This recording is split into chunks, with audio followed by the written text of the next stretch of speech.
Spoiler warning.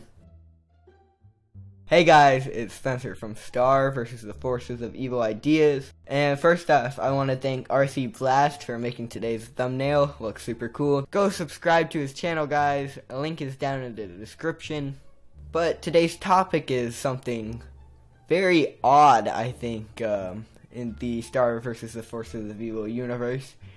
And that is, how is Marco alive?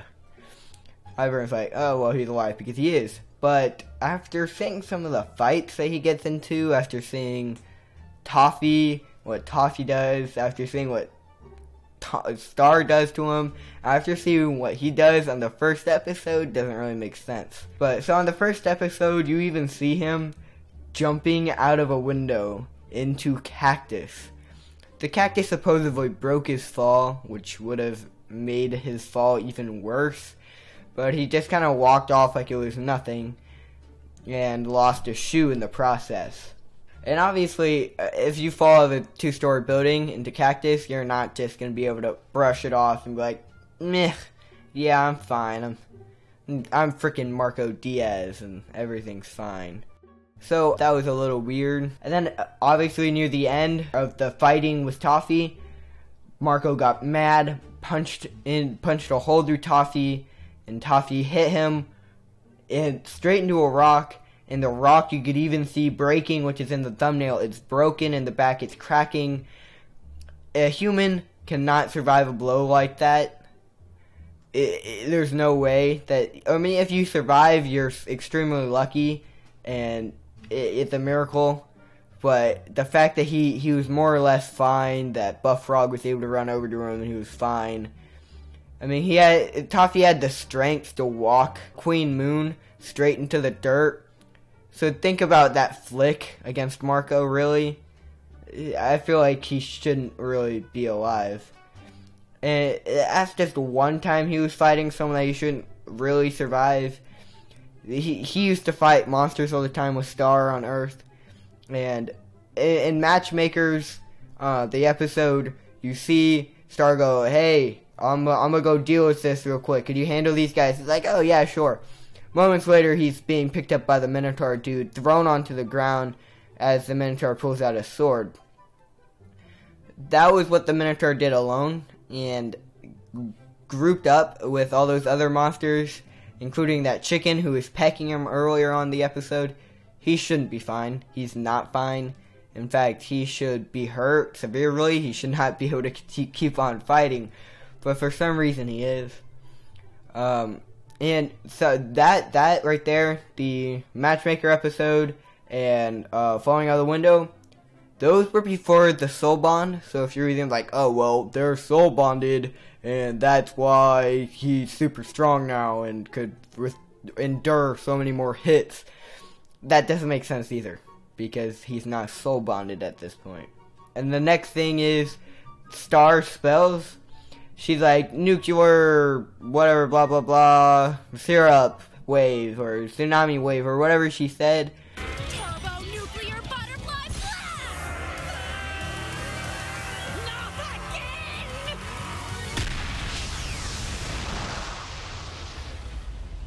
That made opposably one of the monsters bleed internally and be a big baby about it. He's probably just bleeding internally and being a total baby about it.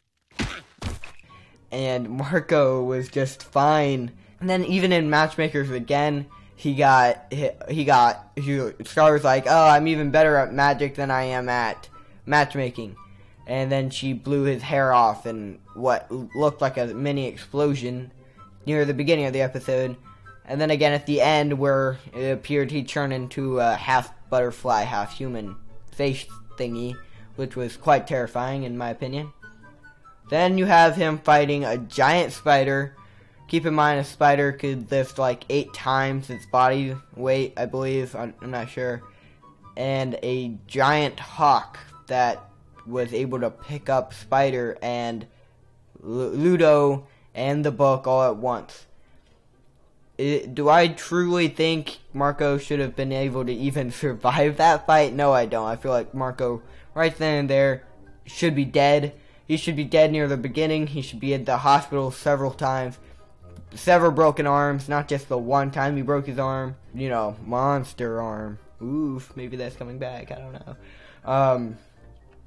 And then, even in one of the most latest episodes, when he grabbed hold of the wand and he touched the all-seeing eye, and an explosion happened and a table landed on him. His response, she goes, "Oh my gosh, Marco," Star said. "Oh my gosh, Marco, are you okay?" He's like, "Yeah, much better now that this table's not on me."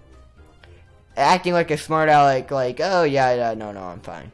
Which, in reality, he should not be fine. He had a table, which at looked like the force that broke beams in Star's room. At that force, he should have at least minimum broken rib cage. So really, out of all of these examples, if you think that Marco's just superhuman, that's weird. What I think is Marco perhaps is being blessed by Star, or the people around Star could withstand more pain and more tolerance to injury. I'm not really sure, because we didn't really see anything about that in any of the episodes. All I really know is Marco should be dead. Marco should not be at Munich because he's dead. He should have died in one of the first few episodes.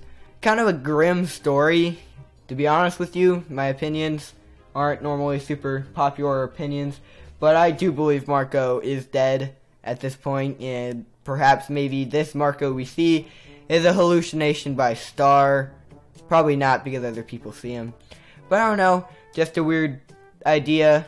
But thank you for watching the video. Don't forget to like, comment, view, and join our Discord, because me and Aiden love talking to you guys all the time, at night, in the morning. So just join the Discord, have some fun, talk to other people that love the show just as much as everyone. Thank you for watching.